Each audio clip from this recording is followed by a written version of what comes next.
ಎಷ್ಟು ಸ್ಕೆಲಿಟನ್ ಸಿಕ್ಕಿದೆ ಅಂತ ಗೆಸ್ ಮಾಡಾದ್ರು ಹೇಳಿ.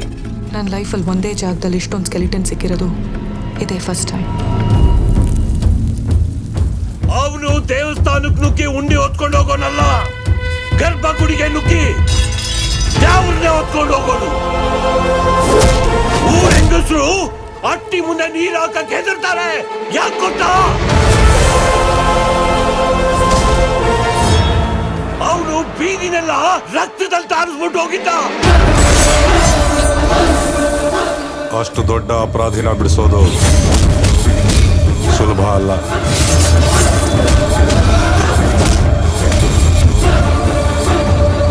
ಈಗ ಅವನು ಪುನಃ ಬರ್ತಾವನೆ. ನಮ್ಮೂರಿನ ಒಲೆ ಮಾರಿನ ಹೊತ್ಕೊಂಡು ಹೋಯ್ತಾನೆ. ಯಾರೇ ಅವನು?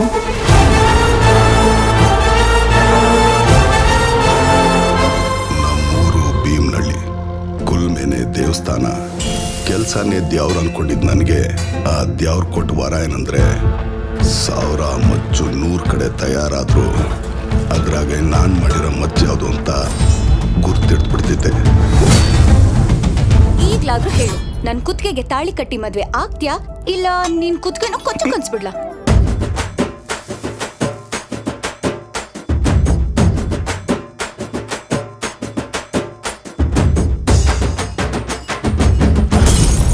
ಜೀವನ ಪೂರ್ತಿ ಅವರು ತುಳಿತಾನೆ ಇರ್ತಾರೆ, ನೀವ್ ತುಳಿಸ್ಕೊತಾನೆ ಇರಿ.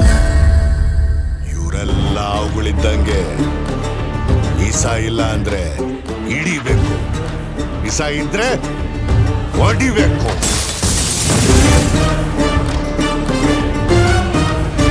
ಅವರೆಲ್ಲ ಜೀವ ಇರೋ ಚಪ್ಪಲಿಗಳು. ಅನ್ನನ ದ್ಯಾವ್ರು ಅಂತಾರೆ.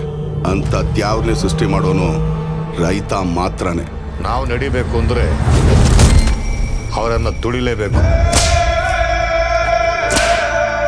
ಅವರು ಕೂಡ ಇಂದಲ್ಲ ನಾಳೆ ತಿರುಗ್ ಬೀಳ್ತಾರೆ, ನೋಡ್ತಾ ಇರಿ. ಎಲ್ಲ ಅವುಗಳು ತಲೆ ಎತ್ತುತ್ತವೆ ದಣಿ, ಆದ್ರೆ ಕಾಳಿಂಗ ಸರ್ಪ ಮಾತ್ರನೇ ಹೆಡೆ ಎತ್ತೋದು.